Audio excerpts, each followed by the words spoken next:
This is our main character Ling Jing, who is a deaf person who cannot hear.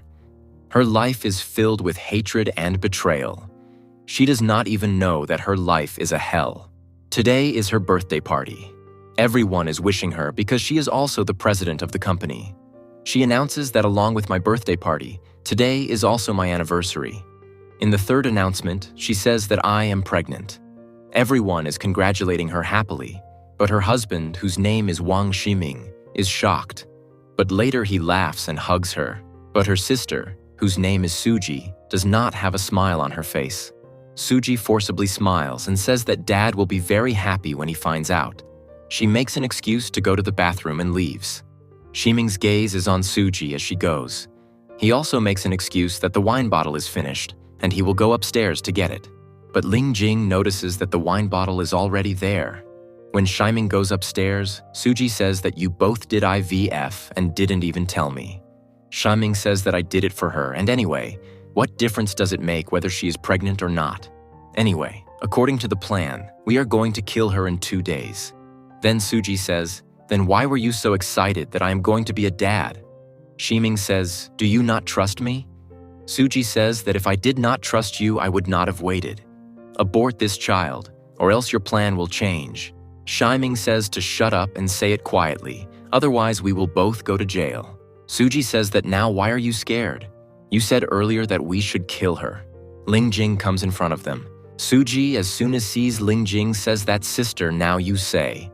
I had already said that there is a problem with Hawking, but still the brother went and signed a contract with them. Ling Jing tells Ximing that, honey, I had already said that we are family. We should trust each other. Ximing says that whatever I do with you, I will tell Suji. Ling Jing says that let's go and cut the cake. As soon as she turns, Suji slaps Ximing hard and says that quickly get the insurance paper signed and tells Ling Jing that let's go. The party ends. Ling Jing tells Suji that it has become quite late. Tonight, you stay here. Then Ximing tells Ling Jing that I have found a top private hospital which is the best. This is its membership. I have signed it, and I need your signature. Ling Jing signs the second paper. Ximing slightly moves it, on which Ling Jing signs. Ximing smiles. Just then, he hears a voice from outside, and he goes outside to see that Suji has put their wedding video. Ling Jing also comes there. Suji says that how happy you both were at the time of your marriage, and why not be happy at the anniversary? You both dance together again. Ximing says that she has signed. Do not create a problem. And as soon as Ling Jing looks at him, Ximing smiles. Both are dancing. Ling Jing's back is towards the TV. Suji plays another video in which Ximing and Suji are being intimate with each other. Ximing says that when Ling Jing will go to the cemetery, we will make her disappear in such a way that no one will even know where she has gone. Suji intentionally throws something down, due to which Ling Jing turns to look at the TV. As soon as Ling Jing is about to turn, Ximing kisses her on the lips. Ling Jing says that what are you doing? Suji is also here. Then Ximing says that it has become quite late. Let's go upstairs. Suji says that happy birthday, sister. Let's hug once, and hugs her and turns her. By then, Ximing turns off the TV. After some time, Ximing hears the door's sound. He checks, and as soon as he turns, Suji is lying between them. He asks that what are you doing here? Have you gone crazy? Suji says that why are you so scared? Sister can't hear. She says that look, sister, your bed is quite big.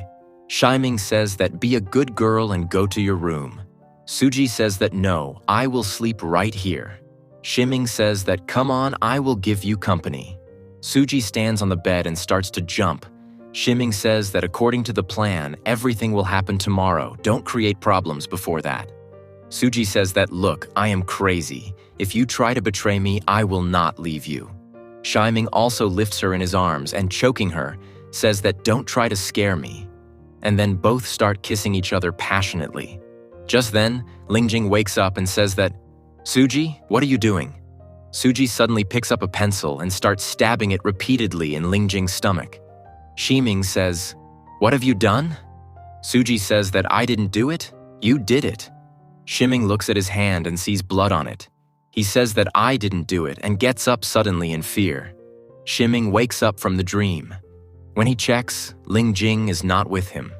Ximing comes to the kitchen looking for Ling Jing. Suji is making a milkshake, and there is a medicine bottle kept there. Ximing says, "What are you doing?" Suji says that I am working according to the plan.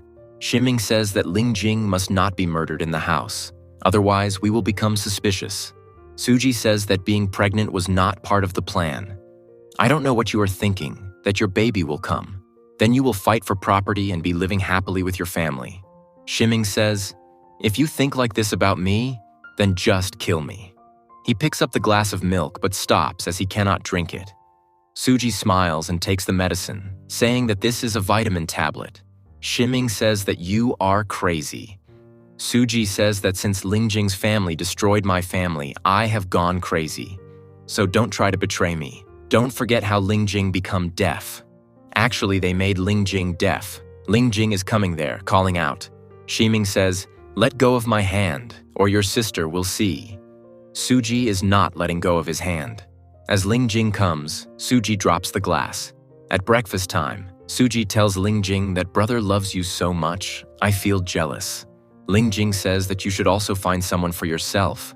Then Suji asks Ximing, "What happened to that murder? He will handle it this afternoon, right?" Ximing says, "Don't worry, Ling Jing will disappear by this afternoon." Suji says that I want to see it with my own eyes. Ximing says that I am doing this for you. We have been stuck for so many years, so don't create any problems. Ling Jing asks Ximing if he has a meeting today. Ximing says that I will go now. He hugs Ling Jing and kisses Suji on the lips. Suji says that I will also come. You go to the cemetery, I will come there with brother. Ximing tells Suji to follow the plan as decided and not to mess anything up. Suji says that we will see. Ximing then calls someone and tells him to handle the work this afternoon. Ximing says to work very cleanly. Ximing is getting calls for money. It is not told what for, but he has to give money. Despite Suji's refusal, she makes an excuse to go to the cemetery. When Ximing finds out, he calls Suji and says that a killer is on the way. I told you to let Ling Jing go alone. Is Ling Jing with you? Suji says. How did you find out? I want to see her die myself, and hangs up the phone. She gives Ling Jing coffee to drink. Here Ximing says that she will go to jail herself and will take me with her. As soon as she comes out of the city, Ling Jing drinks coffee and faints. Suji rolls up the car windows, gets out of the car, and locks the smoke inside the car.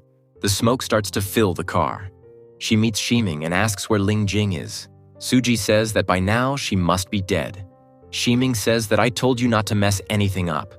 What's the use of killing her? You will go to jail because of your father, and you will take me with you. Here, the car is completely filled with smoke. Suddenly, she regains consciousness and starts suffocating because of the drug. She is unable to call. With great difficulty, she takes the phone in her hand and comes out of the car. She walks for a while, but she starts suffocating. Her phone falls there, and she falls into the water. When Ximing comes near the car, Ling Jing is not there. He asks Suji where Ling Jing is. Suji also gets surprised and says that maybe the killer took her away. Ximing says that it can't be possible. If the plan changed, he would have called me to inform. They both start looking for him. Just then, Suji finds Ling Jing's phone. She calls out to Ximing and starts laughing, saying that I told you Ling Jing is dead. I gave her drugs, and she fell into deep water. She won't be able to swim. Then she says that the one who was from Su family has returned to the Su family. Ximing is cleaning all the fingerprints from the car. Ximing asks Suji which gate you came out from the office, front or back. Suji says that from the back. Ximing says that it's good, there's no camera in the back. We will prepare a statement that Ling Jing committed suicide due to depression. Before the suicide, he called me, but I was in the bathroom. When I came out of the bathroom, I called back, but Ling Jing didn't pick the call because by then she was dead. Then I called Suji. Suji says, "Where is sister?" We were all going to the cemetery together. Ximing says that I don't know. Suji says, "Brother, don't worry, everything will be fine. We will find sister." And they both start laughing and then kiss each other. Ximing calls the killer and says that there's no need to do anything further. Suji cleans Ling Jing's phone and puts it back in the same place. Ximing calls the office and says that inform the news people that my Ling Jing has disappeared. Also, inform the team. Shiming tells Suji to go through the front gate so that security sees you. And there's proof. Our performance depends on this. Then the search begins. Shiming and Suji are both celebrating. Shiming says that it happened exactly as we thought. The body isn't found. Lingjing's phone was found from that place, which means she was jammed from there. Hearing this, Shiming says that no, this is a lie, and starts calling out Lingjing's name. Suji starts crying completely. Suji says that you did the role of a loving husband well. Shiming says that you also did the role of a lovely sister well. Suji says that now everything of my Lingjing is ours. Both are so happy that they are passionately loving each other. The next day, in front of the press conference, they are pretending to be sad. Shiming says that the company will continue working as usual in Lingjing's absence. The news of her death was circulating, but now it is reaching her ears.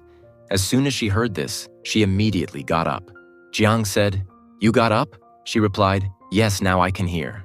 Meanwhile, Suji was telling that Lingjing had killed her father to keep the company for herself, which made her an orphan, and Lingjing started living a happy life.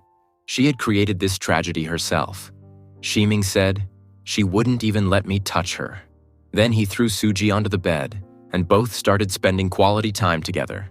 Just then, Lingjing arrived, but they were busy in their playful activities.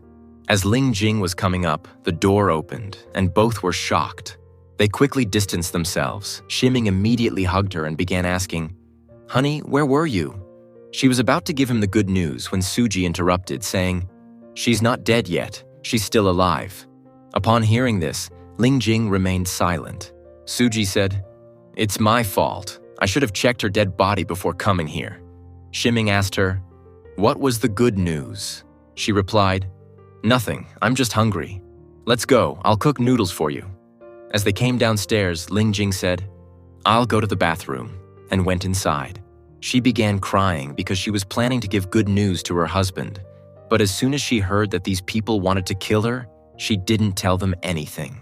Meanwhile, Shiming calmed Suji and sent her outside. When he came back inside, he told Lingjing, "The noodles are ready." Just then, the doorbell rang, and Suji came back inside, grabbing Lingjing. She said, "The rescue team said you fell in the pit." Lingjing said, "I didn't want to trouble you guys." Then she asked, "Where did you go?" "I don't remember clearly, but when I opened my eyes, I was on the ground." Suji said to Shiming, "No one knows yet that she's alive. We should kill her now." Shiming refused, but Suji continued, "We'll give her drugs again." She had overheard all of this. She said, "My phone is lost, so I'm using the old one." Shiming replied, "Honey, let me check it to see if it's working fine." When he checked, the phone was perfectly fine. Meanwhile, Suji was mixing something into the noodles. Just then, Shiming came in holding Lingjing, and Suji said to her, "Enjoy the noodles. Your husband makes them really well. I've mixed poison in it. After eating just one bite, she will fall unconscious," Suji said. "You guys can have some too." They replied, "We're not interested." Just then, the doorbell rang. Shiming went out and saw the guard. Lingjing, seizing the opportunity, ran outside, and the guard saw her. He was shocked for a moment. Lingjing told Suji, "Tell everyone in the company that I'm back," and went inside. Suji was wondering how Lingjing survived, and Shiming said, "Did you notice? I think she can hear now." At night while sleeping, Lingjing dreamed that Shiming was strangling her. Suddenly she woke up.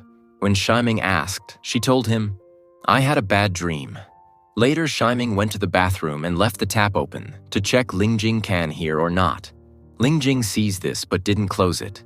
Lingjing went to meet Jiang, where he said, "Your father passed away quickly, so I couldn't help him. Now you're his only daughter, and I'm ready to help you in every way." Then Lingjing told him, "I want you to keep an eye on Suji and Shiming. I suspect they're having an affair and want to kill me. But I can't report this to the police. I'll have to find out about it myself." Suji and Shiming still weren't sure if Lingjing could hear. Shiming said, "I've installed cameras everywhere. We'll know soon."